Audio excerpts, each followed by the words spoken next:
perkenalkan, nama saya Arsan Nofriansah. Di sini saya akan menceritakan sedikit cerita kecil masa kecil saya. Saya di sini mempunyai seorang sahabat, yaitu ada 3 orang berempat sama saya, dimana kami tumbuh dari kecil hingga besar saat ini di kampung yang sama. Dari dulu kami berempat ini tetap bersama-sama. Sahabat saya itu rata-rata cowok semua. Jadi kami di setiap harinya tuh selalu kompak.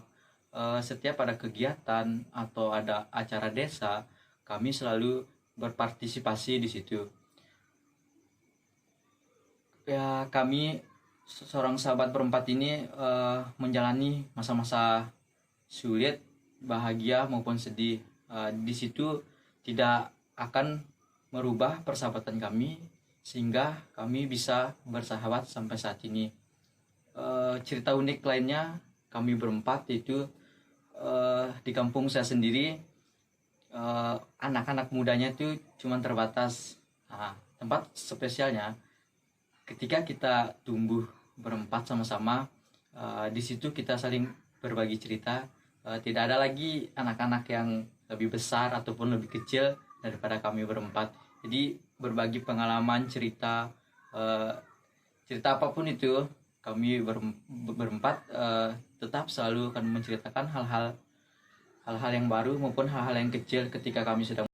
Hingga saat ini pun persahabatan kami tetap terjalin. Ketika masa-masa sulit datang kepada kami itu, kami selalu membicarakan atau berdiskusinya secara langsung. Kami selalu buka-bukaan gitu, jadi rasa yang tersimpan tidak ada lagi, jadi gitu. Terus di kampung saya sendiri itu sangat kental dengan acara-acara adatnya kayak gitu.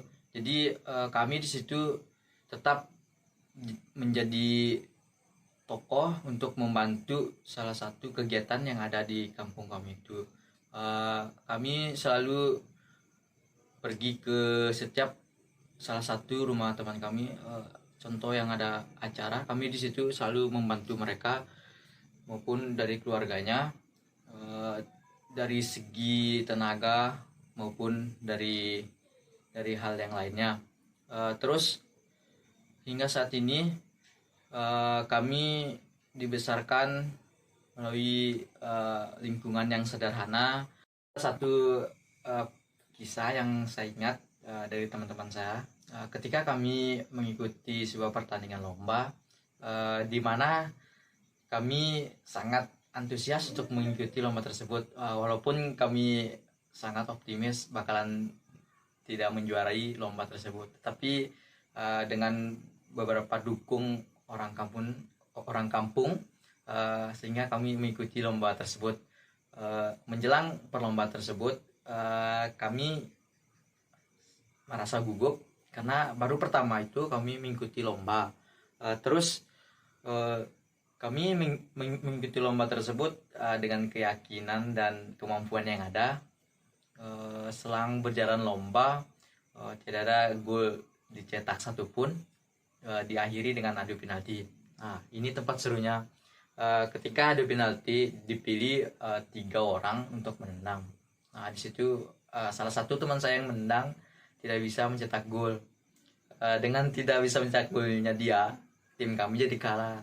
Terus di situ dia menangis seakan-akan menyesali golnya yang tidak tercetak tadi. Nangis di dalam perjalanan pulang pun nangis, hingga sampai rumahnya pun nangis. Jadi itu masih kelas 2 SMP yang masih saya ingat.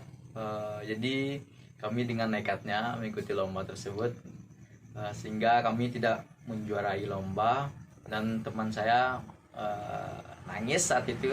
Ini adalah salah satu cerita yang masih saya ingat, dimana nanti setiap bertemu teman saya lagi bakalan diceritakan ini. Pasti kami menceritakan ulang hal-hal yang sudah lama.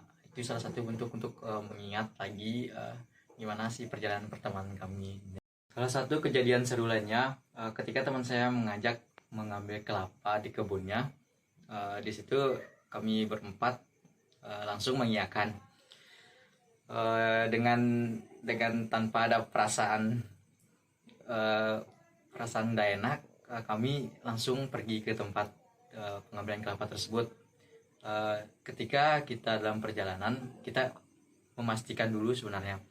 Kita tanyakan lagi kepada teman kita, itu kebetulan kelapa punyamu atau bukan? Terus teman saya bilang, oh iya kebetulan itu kelapa punyaku. Nah, terus kami bergegas langsung pergi mengambil kelapa tersebut. Sesampainya tempat kelapa, ada temanku yang bisa naik pohon kelapa. Di situ dia naik, dan pohon kelapanya pun tidak terlalu tinggi. Membutuhkan waktu yang lama. Teman saya menjatuhkan buah kelapa. Di situ dia sudah menjatuhkan 3 buah kelapa pada saat itu. Terus tidak lama kemudian kami mendengar suara orang berjalan. Kami tiba-tiba merasa kaget dan timbullah perasaan yang tidak enak. Terus tiba-tiba ada seseorang yang keluar dari balik pagar. Ternyata itu adalah orang yang punya kelapa. Jadi kami kaget. Terus kami dikejar sama orang punya kelapa menggunakan parang. Di situ kami terkejut, terus kami lari, dan teman saya yang di atas pohon pun langsung loncat di situ.